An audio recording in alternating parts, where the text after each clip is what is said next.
नमस्कार दोस्तों, मेरा नाम मोना है और मैं दिल्ली की रहने वाली हूँ। मेरी उम्र 20 वर्ष है।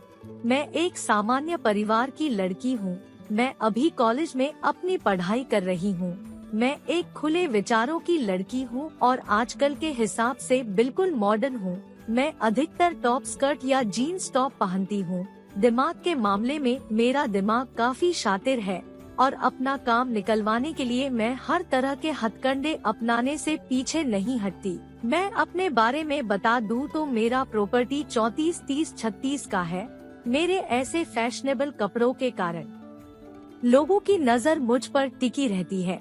मेरे घर में मम्मी पापा और मैं हम 3 लोग ही रहते हैं। मैं अपने फैमिली में इकलौती बेटी हूँ।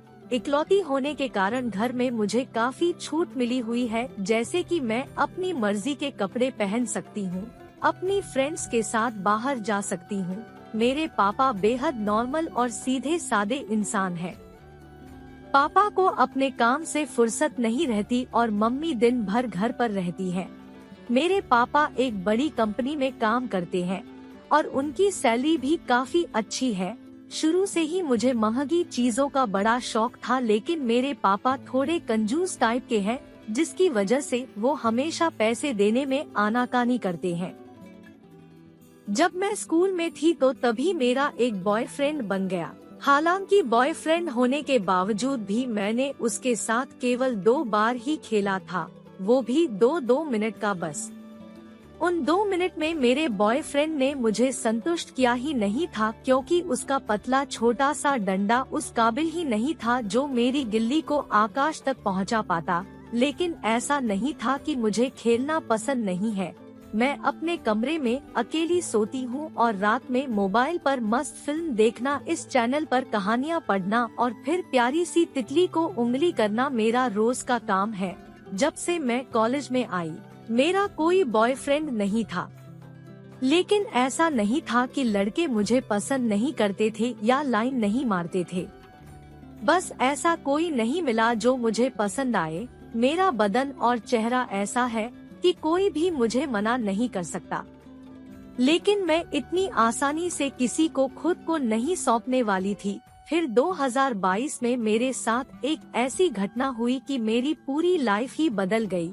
मुझे कभी नहीं लगा था कि मेरे साथ ऐसा कुछ हो सकता था, लेकिन दोस्तों, मेरे अंदर का लालच कहे या कुछ और, मैंने ऐसा कुछ कर डाला जो शायद मुझे नहीं करना चाहिए था। आज मैं आप लोगों को स्टोरी में एक एक बात बताऊंगी कि मेरे साथ क्या हुआ और क्या मैंने सही किया या गलत। यह आप कहानी के कमेंट में बताइएगा। दोस्तों, घर में मेरे पापा बिल्कुल एक नॉर्मल इंसान है, ना ज्यादा फैशन में रहना, न ज्यादा घूमना फिरना।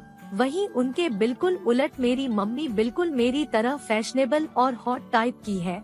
घर पर हमेशा फैशनेबल गाउन पहनना और बिल्कुल मेकअप में रहना। उन्हें भी मेरी तरह ही महंगे सामानों का शौक रहता है। जब मैं स्कूल में थी तब मेरे पापा के ऑफिस में उनके नए बॉस आए थे। एक दिन पापा उन्हें घर पर खाने के लिए लेकर आए। वे मेरे पापा के उम्र के ही हैं, मतलब 50 वर्ष के करीब। उनका नाम मोहित है। उनके साथ हमारी फैमिली का मेलजोल बढ़ता चला गया और वे आए दिन हमारे घर आते थे। मैं उन्हें मोहित अंकल बोलकर बुलाती थी। वे हमारी फैमिली में इतने घुल मिल गए थे कि पापा घर पर रहें या न रहें, वे हमारे घर आ जाते थे और मम्मी के साथ घंटों बात किया करते थे। मोहित अंकल हमेशा मेरे लिए कुछ न कुछ गिफ्ट्स लाते रहते थे जो कि मुझे काफी पसंद आते थे। वे मम्मी के लिए भी कई बार गिफ्ट लाया करते थे और मम्मी के साथ उनकी काफी अच्छी बनती थी। धीरे धीरे समय आगे बढ़ता गया और मैं स्कूल से कॉलेज में आ गई। मैं अब एक जवान लड़की हो गई थी।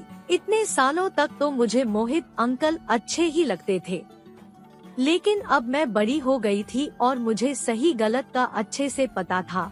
एक दिन मेरे साथ ऐसा कुछ हुआ जिससे मुझे मोहित अंकल के ऊपर शक होने लगा कि कहीं ये मुझ पर गलत निगाह तो नहीं रखते। हुआ यूँ था कि एक दिन दोपहर में मैं घर पर अकेली थी और मम्मी किसी काम से मार्केट गई हुई थी।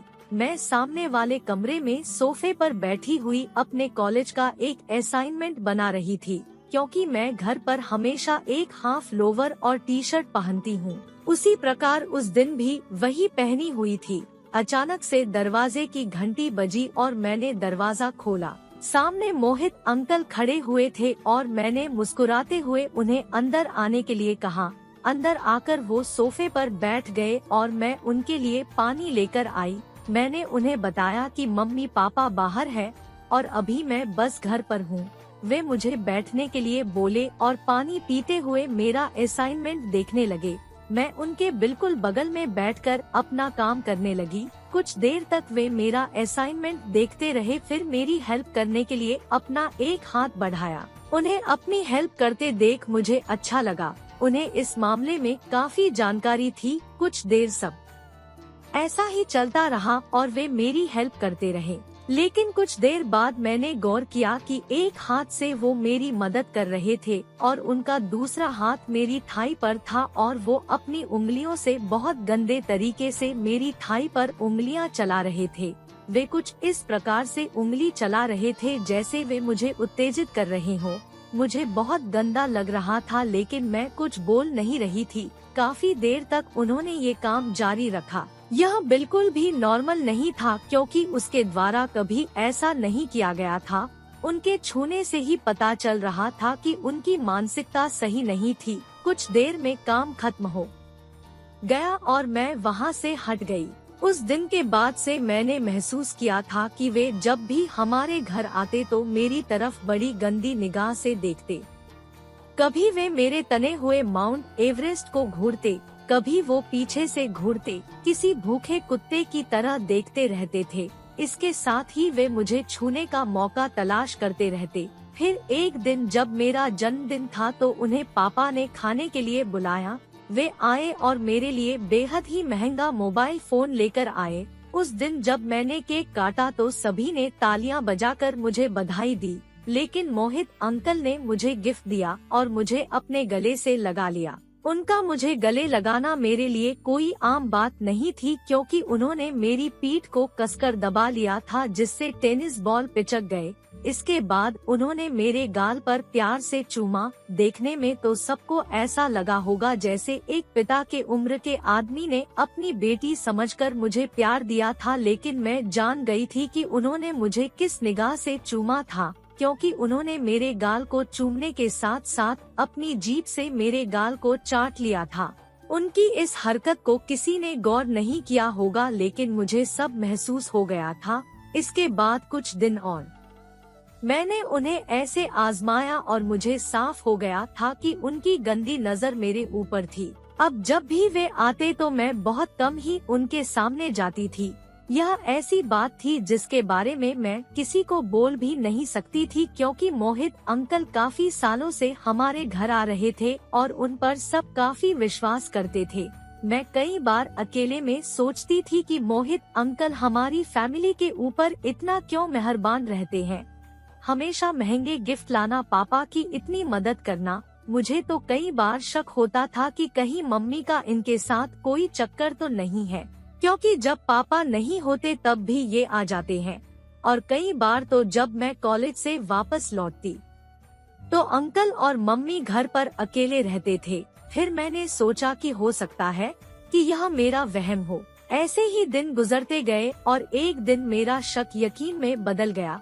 हुआ यूँ था कि मेरे पापा कंपनी के काम से कुछ दिन के लिए बाहर गए हुए थे। घर पर मैं और मम्मी बस थे। उसी समय एक रात की बात है, मैं अपने कमरे में सो रही थी। रात करीब 2 बजे मुझे जोर की टॉयलेट लगी और मेरी नींद खुल गई। मैं उठी और बाहर बाथरूम में जाकर फ्रेश हुई। बाथरूम में अचानक मेरी नजर टॉयलेट सीट पर पड़ी।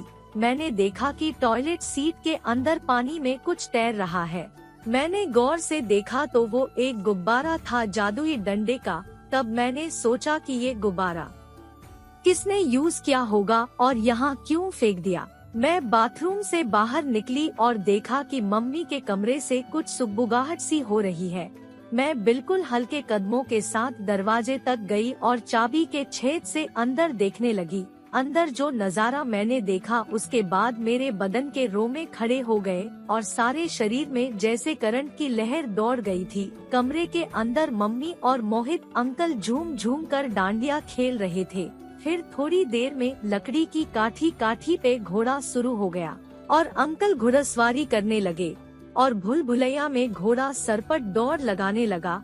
ये सब कुछ मैंने आधा घंटा देखा। उस दिन मेरा शक यकीन में बदल गया कि इन दोनों का चक्कर चल रहा है, इसलिए मोहित अंकल हमारे घर पर इतने मेहरबान रहते हैं। कुछ देर के लिए दरवाजे से हटने के बाद मैं फिर से अंदर देखने लगी। इस बार मैं गौर से सब देख रही थी। मम्मी बहुत आनंद प्राप्त कर रही थी, अलग ही दुनिया में खोई हुई थी। मुझे तो यकीन ही नहीं हो रहा था कि मम्मी का ये रूप भी है। कुछ देर डांडिया खेलने के बाद अंकल घूमे तो उनके हाथ में डांडिया देख मैं दंग रह गई कि इतना बड़ा भी होता है। मैं समझ गई कि गुब्बारे कहाँ से आ रहे थे। इसके बाद अंकल ने मम्मी को अपनी रोलर कोस्टर राइड भी कराई। काफी देर तक मैं ये सब देखती रही।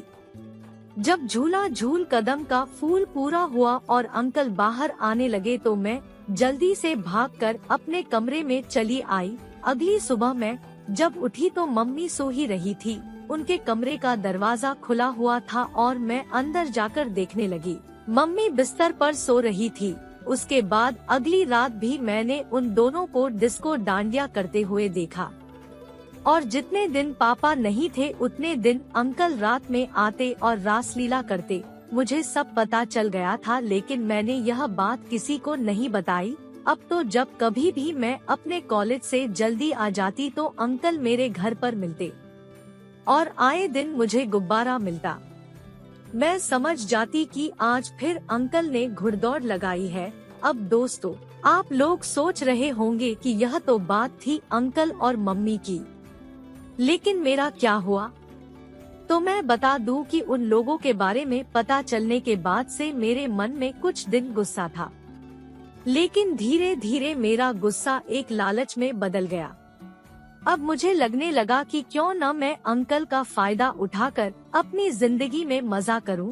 एक बार हुआ यूं कि मैंने एक बार अपने पापा से एक महंगी ड्रेस लेने के लिए कहा, लेकिन पापा ने मुझे कहा अभी इतने पैसे नहीं हैं, तुम बाद में ले लेना।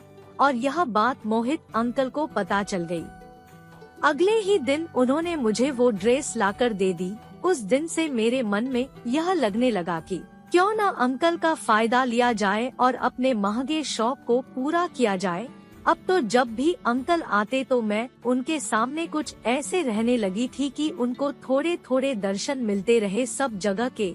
कभी पिंजरे में कैद कर रखे कबूतरों की झलक मिल जाती उनको, या पैकेट के ऊपर से ही काजू कतली के आकार का एहसास करा देती थी उनको। अंकल भी टच करने का कोई मौका नहीं छोड़ते थे, किसी न किसी बहाने से कोशिश करते रहते। अब जलवे दिखाकर आकर्षित करने का खेल चलता रहता था। एक बार ऐसा हुआ कि मम्मी कुछ दिनों के लिए मायके गई हुई थी और घर पर मैं और पापा ही थे। यह बात अंकल को पता थी कि मम्मी नहीं है। एक दिन शाम को अंकल आए हुए थे और बातों ही बातों में अंकल ने पापा से पूछा, तुम ऑफिस चले जाते हो और मोना कॉलेज, तो दिन में घर पर कौन रहता है? पापा ने उनको बताया मोना के पैर में मोच आ गई है, इसलिए वह घर पर ही रहती है, अभी कॉलेज नहीं जा रही है। मेरे पापा बेहद ही सीधे हैं। उनको यह भनक भी नहीं थी कि उनके बॉस उनके घर में एक सुरंग खोद चुके हैं और अब दूसरी खोदने की तैयारी में है। अगले दिन सुबह जब पापा ऑफिस चले गए तो दोपहर में अंकल मेरी तबीयत पूछने के बहाने से घर आ गए। काफी देर तक वे मेरे साथ रहे और हम लोग बातें करते रहे। अंकल बात मुझसे कर रहे थे, लेकिन उनकी नजर गुडरगु करते कबूतरों पर थी और वो चोर नजरों से हर तरफ निगाह मार रहे थे। मेरे मन में पहले ही आ गया था कि इनको ऐसे ही ट्रेलर दिखाते रहो और अपना काम निकालती रहो। बात बात में ही अंकल ने पूछा, तुम्हारे पैर में मोच का दर्द अब कैसा है? मैंने कहा, बिल्कुल भी आराम नहीं है अंकल। इस पर अंकल ने कहा, मैं कल तुम्हारे लिए एक तेल लेकर आऊँगा, उसे लगाना, बहुत आराम मिलेगा। इसके बाद कुछ समय बाद वे चले गए। उसी रात मैं सोच रही थी कि अंकल से अपने लिए कुछ पैसे मांगे जाए जिससे कि मैं ऐश कर सकूं, लेकिन उसके लिए क्या करूं कि वे मेरी बात मान जाएं। फिर मैंने अपना शातिर दिमाग लगाया और सब कुछ सोच लिया कि क्या करना है। अगली सुबह मैं जल्दी ही उठी और पापा के लिए नाश्ता बनाकर पापा को ऑफिस भेज दिया। इसके बाद मैं नहा धोकर फ्रेश हो गई और लोवर और टी शर्ट पहन लिया। मैंने जानबूझकर सामान पर पैकिंग नहीं लगाई थी क्योंकि मेरे दिमाग में कुछ और ही चल रहा था। मैं जानती थी कि आज अंकल जरूर आएंगे और आज मैं उनको इतना पागल करना है कि वे मेरी हर बात के लिए तैयार हो जाएंगे। मैंने सब सोच लिया था कि मुझे क्या करना है और कितना करना है। बस अब मैं बेसब्री से अंकल के आने का इंतजार कर रही थी। दोपहर के 12 बज चुके थे लेकिन अंकल नहीं आए। मैंने खाना खाया और मैं बेचैनी से घर की बालकनी में टहल रही थी। तभी अंकल की कार आकर मेरे घर के सामने खड़ी हुई। उन्हें देखकर मेरे अंदर एक अलग ही जोश आ गया। मैं जल्दी जल्दी जाकर सोफे पर बैठ गई। कुछ समय में ही दरवाजे की घंटी बजी और मैंने दरवाजा खोला। अंकल मुस्कुराते हुए अंदर आए और सोफे पर बैठ गए। उन्होंने मुझसे पूछा, तुम्हारे पैर का दर्द अब कैसा है? मैंने कहा, अंकल कोई आराम नहीं है, बहुत दर्द है। अंकल बोले, ये लो, मैं तुम्हारे लिए ये तेल लाया हूँ, इससे मालिश करना, बहुत आराम मिलेगा। मौके को भांपते हुए मैं बोली, अंकल इसे मैं अभी लगा लूं क्या? वे बोले, हाँ हाँ जरूर लगा लो। मैंने तेल की शीशी खोली और सोफे पर बैठकर पैर पर तेल लगाने लगी। नाटक करते हुए मैंने अंकल को ऐसे जताया जैसे मुझे बहुत दर्द हो रहा हो, जबकि मेरे पैर का दर्द अब बिल्कुल ठीक हो चुका था। मेरी ऐसी हालत देख अंकल बोले, मोना तुम रहने दो, लाओ मैं लगा देता हूँ। नहीं अंकल, मैं लगा लूंगी। ऐसा मैंने नाटक किया और नाटक करते हुए पैर पर तेल लगाने लगी। मैं ऐसा दिखा रही थी जैसे कि मुझे तेल लगाने में बहुत तकलीफ हो रही है। ये सब देखकर अंकल ने जबरदस्ती मुझसे तेल की शीशी ले ली और अब अंकल ही लगाने लगे। पहले अंकल ने अपने हाथों में तेल लिया और मेरे पैर पर हल्के हाथों से तेल लगाने लगे। कुछ देर बाद अंकल ने मुझसे कहा, अपने पैरों को सीधा करो। लेकिन वहाँ पर इतनी जगह नहीं थी, इसलिए मैंने कहा, अंकल यहाँ पर मुझसे पैर सीधा करते नहीं बन रहा है। अंकल कुछ देर चुप रहने के बाद बोले, फिर क्या करें? मैं वहीं पे मौके पे चौका लगाते हुए बोली, चलिए अंदर चलते हैं, वहाँ पर आसानी होगी। अंकल को तो जैसे इसी बात का इंतजार था, वे तुरंत राजी हो गए। हम दोनों उठे और अंदर रूम की तरफ चल दिए। रूम में जाकर मैं बिस्तर पर लेट गई और अंकल मेरे पास बैठकर मेरे पैर पर तेल लगाते हुए मालिश करने लगे। मैंने उसी वक्त अपना फोन उठाया और फोन पर ठीक 10 मिनट बाद का अलार्म लगा दिया। वो मैंने इसलिए किया था ताकि जब अलार्म बजे तो अंकल को ऐसा लगे कि जैसे किसी का फोन आया है। मैं अपने दोनों पैरों को सीधे किए हुए थी और अंकल तेल से मालिश कर रहे थे। अब मैंने अपने धीरे धीरे अपना दाव चला। अनजान बनते हुए उनको मशीन के पुर्जे दिखाने लगी। उनकी आंखों की चमक से साफ जाहिर हो रहा था कि मशीन के पार्ट्स उनको दिख रहे हैं। अब उनके हाथ थोड़े से कांपने लगे और जुबान भी लड़खड़ाने लगी। कुछ ही देर में मैंने गौर किया कि अंकल की टोकरी में रखा कोबरा फुफकारने लगा था। कुछ देर बाद मेरे फोन का अलार्म बजा और मैंने इस तरह से फोन उठाया जैसे किसी का फोन आया हो। मैंने हेलो कहा और अपनी एक सहेली का नाम लेते हुए बात करने का नाटक करने लगी। अंकल मेरी बातों को गौर से सुन रहे थे। मैं बहुत परेशान होकर फोन पर बात कर रही थी और अंकल सब सुन रहे थे। कुछ देर तक मैंने ऐसे ही नाटक किया और फिर फोन काटकर बगल में रख दिया। मैं अपने माथे को हाथ से पीटने लगी और आंख बंद करके लेटी रही। अंकल ने मुझसे पूछा, क्या हुआ मोना? लेकिन बार बार मैं उन्हें कुछ बताने से टाल देती। बाद में जब उन्होंने जोर दिया तो मैं बोली, अंकल मैं आपको बता तो दूंगी, लेकिन आप यह बात मम्मी पापा को मत बताइएगा।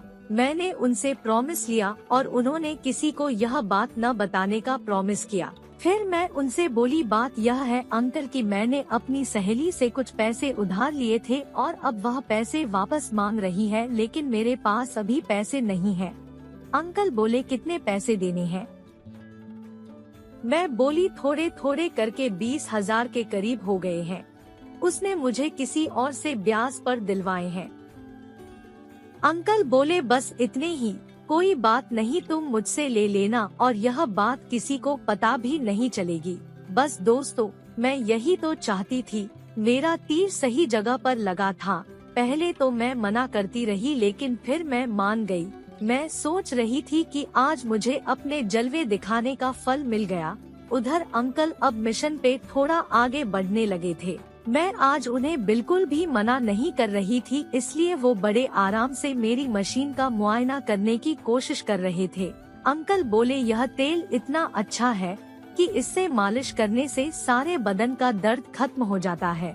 उनका ऐसा कहना ही था कि मैंने फिर से मौके के हिसाब से उन्हें कहा, अगर ऐसा है तो कल आप मेरी कमर की मालिश कर दीजिएगा, बहुत दर्द रहता है। इतना सुनते ही उनके आँखों में एक अलग ही चमक आ गई। उन्होंने कहा, बिल्कुल मैं कल आ जाऊंगा और तुम्हारे लिए पैसों का भी तो इंतजाम करना है। उसके बाद मैंने उनके लिए चाय बनाई और हम दोनों ने चाय पी और फिर वे चले गए। इसके बाद जब शाम को पापा घर आए तो उन्होंने मुझे ऐसी खबर दी जिसके बाद मेरे दिमाग में कुछ और ही बात आने लगी। पापा ने मुझसे कहा, मुझे कल सुबह ही ऑफिस के जरूरी काम से बाहर जाना पड़ रहा है।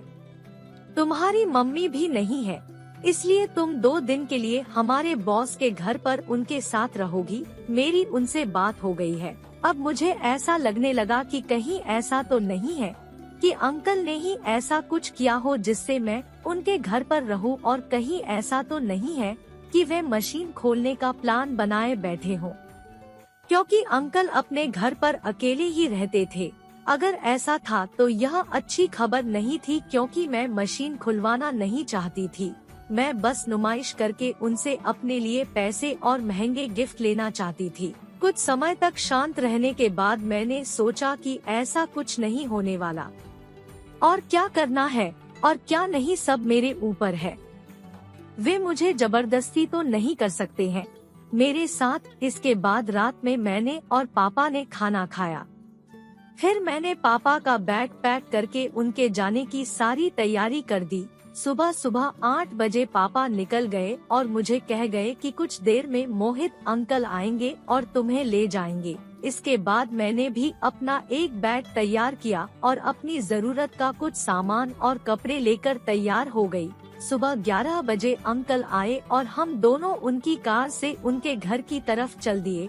उन्होंने मुझे अपने घर पर छोड़ा और ऑफिस के लिए निकल गए। मुझे 2 दिन अंकल के घर में रहना था। वे मुझे अपने घर में अकेली छोड़कर ऑफिस चले गए। थोड़ी देर में होटल से खाना आ गया जो उन्होंने पहले ही ऑर्डर किया था। मैंने खाना खाया और आराम करने लगी और थोड़ी ही देर में मेरी नींद लग गई। अचानक से दरवाजे की घंटी बजी और मेरी नींद खुली तो मैंने टाइम देखा तो शाम के 5 बज रहे थे। मैंने दरवाजा खोला तो अंकल सामने थे। उनके हाथ में फल और कुछ खाने का सामान था। मैंने सामान उनसे लिया और अंदर रख दिया। कुछ देर में अंकल फ्रेश होकर आए और हम दोनों ने साथ में चाय पी। शाम को अंकल अकेले में बैठे हुए ड्रिंक कर रहे थे और मैं अंदर कमरे में टीवी देख रही थी। फिर कुछ देर बाद हम दोनों ने खाना खाया और मैं अलग कमरे में सोने के लिए चली गई। मैं बिस्तर पर लेटी हुई थी लेकिन मुझे नींद नहीं आ रही थी। रात के 10 बज चुके थे और मेरे मन में बस यही चल रहा था कि कहीं अंकल मेरे कमरे में न आ जाए। मैं बस यही सब सोच रही थी और मेरा सोचना सही हो गया। कुछ देर में अंकल मेरे कमरे में आ गए। जैसे ही मैंने अंकल को देखा तो मैं उठकर बैठ गई। अंकल मेरे पास आए और उनके हाथों में कुछ था। मैंने गौर से देखा तो उनके हाथ में नोट की गड्डी थी। उन्होंने मेरा हाथ पकड़ा और वे रुपए मेरे हाथ में रख दिए और बोले, ये लो और अपनी सहेली को दे देना। मैंने वे पैसे देखे तो मुझे पैसे कुछ ज्यादा लग रहे थे। तब मैंने पैसे गिने तो वे 20 नहीं बल्कि 30,000 थे। मैंने अंकल से कहा, अंकल मुझे तो बस 20,000 की जरूरत है। ये तो 30,000 है। अंकल बोले, बाकी के पैसे तुम्हारे लिए हैं, तुम इनसे अपने लिए कुछ ले लेना, मेरी तरफ से गिफ्ट समझो। और हाँ, तुम्हें ये पैसे लौटाने की भी जरूरत नहीं है। बस यह बात हम दोनों तक ही रहनी चाहिए। आगे भी अगर तुम्हें किसी चीज की जरूरत हो तो मुझे एक दोस्त समझकर बताना, मैं तुम्हारे लिए सब कुछ करूँगा। ऐसा सुनकर तो मेरी खुशी का ठिकाना नहीं रहा। मेरे हाथों में तो जैसे कुबेर का खजाना लग गया था। वैसे भी अंकल बहुत पैसे वाले थे, उनके लिए इतने पैसे कोई बड़ी बात नहीं थी। इसके बाद अंकल ने मुझसे पूछा, तुम्हारे पैर का दर्द अब कैसा है? मैंने कहा, अब काफी ठीक है। कल आपकी मालिश का ही असर है शायद। मेरे इतने बोलने की देर थी कि उन्होंने मुझसे कहा, तो ठीक है, चलो आज एक बार फिर से तुम्हारी मालिश कर देता हूँ। आज सारा दर्द खत्म कर दूंगा। मैं भी उन्हें अब मना नहीं कर सकती थी और मैंने भी हाँ कह दी। अंकल उठकर तेल लेने के लिए चले गए। मैं यही सोच रही थी कि आज अंकल पता नहीं मशीन पर कहाँ कहाँ हाथ लगाएंगे। कुछ देर में अंकल तेल की शीशी लेकर वापस आ गए और बैठ गए। पहले उन्होंने मशीन पर नीचे से तेल लगाना शुरू किया। आज भी अंकल की नजर मशीन के टैंक के छेद की तरफ जा रही थी। कुछ देर तक मशीन के नीचे साइड में ऑयलिंग करने के बाद अंकल ने मुझसे कहा, चलो अब मशीन की बैक साइड में ऑयलिंग कर देता हूँ, जिससे तुम्हें काफी अच्छा लगेगा। आज मैंने उन्हें इतनी छूट दे दी थी कि वे मशीन पर कहीं भी ऑयल और ग्रीस लगा सकते थे। आज उन्हें मैंने नहीं रोकना है, क्योंकि मुझे आगे भी उनका फायदा उठाना था। मैं चाहती थी कि अंकल को इतना ज्यादा खुश कर दूं कि वे मेरे लिए कुछ भी करने के लिए राजी हो जाएं। अंकल ने बैक साइड से मशीन का कवर हटा दिया और ऑयलिंग करने लगे। कुछ देर बाद उन्होंने मशीन के बैक साइड का नीचे का कवर भी हटा दिया, क्योंकि ऑयलिंग करने में दिक्कत आ रही थी। उनका ऑयलिंग करने से मशीन को भी फीलिंग गुड हो रहा था। अचानक से अंकल ने कहा, मोना एक बात बोलूं, अगर तुम बुरा न मानो तो? मैंने कहा, जी अंकल बोलिए। मैं क्यों बुरा मानूंगी? अंकल बोले, मुझे अच्छे से ऑयलिंग करते नहीं बन रहा है। अगर तुम मशीन से सारे कवर्स हटा दो तो काफी अच्छे से मशीन की ऑयलिंग हो पाएगी। कुछ देर में सोचती रही और मैंने उन्हें कह दिया, आप कर सकते हैं, कोई दिक्कत नहीं है। मेरी इजाजत पाकर अंकल ने मशीन के कवर्स हटा दिए। लेकिन मैंने यह नहीं सोचा था कि वो सारे कवर्स ही हटा देंगे। मैंने कई बार सोचा कि अंकल को मना करूं, लेकिन उस वक्त तक मेरे अंदर एक नशा सा छा गया था जो मुझे अच्छा लग रहा था, इसलिए मैं चुपचाप लेटी रही। अंकल अब मशीन की अच्छे से ऑयलिंग कर रहे थे। वो मशीन के एक पुर्जे को अच्छे से चेक करने लगे, हर एक नट बोल्ट को अच्छे से जांच रहे थे, हॉर्न दबा दबा कर चेक कर रहे थे। मशीन स्टार्ट हो गई थी। अब मशीन गर्म होने लगी थी। रेडिएटर से पानी रिसने लगा था। मशीन वाइब्रेट होने लगी थी। फिर अंकल ने अपनी ग्रीस गन निकाल ली थी और अब वो मशीन के होल में ग्रीस गन डालकर 4 अच्छे से ग्रीसिंग करने वाले थे। उन्होंने ग्रीसिंग स्टार्ट कर दी थी। मशीन घनघना उठी, वाइब्रेट करने लगी, आवाज करने लगी, पर अंकल एक्सपर्ट मैकेनिक थे। उन्होंने मशीन को बड़े अच्छे से हैंडल किया। अब मशीन स्मूथ चलने लगी थी। अंकल ने सारी मशीन खोल के रख दी थी और सारी रात वो मशीन के साथ लगे रहे।